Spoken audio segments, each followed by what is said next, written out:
Alors, pour revenir à ce que je disais tout à l'heure, on a affaire à ce qu'on pourrait appeler le passage de la puissance à l'acte.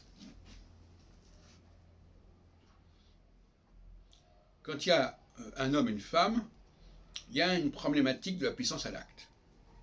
C'est-à-dire que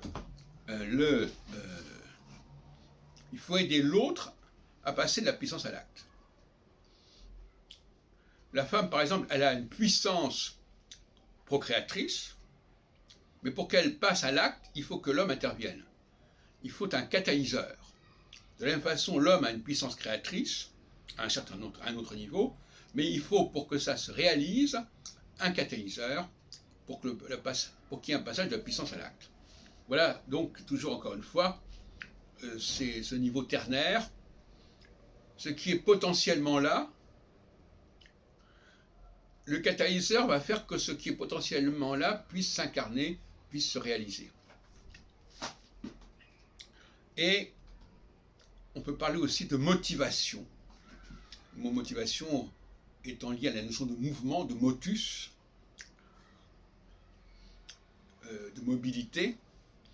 Et donc finalement, quelque part, dans un rapport masculin-féminin, il y a un processus de motivation réciproque. Contrairement à ce qu'on pourrait croire, l'autre a besoin d'être motivé. Il a besoin qu'on le motive pour qu'il passe de la puissance à l'acte, justement.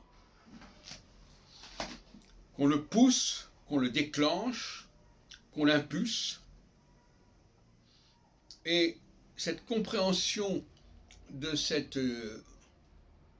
dualité devrait permettre de parvenir à une formulation plus équitable et plus heureuse des rapports entre l'homme et la femme.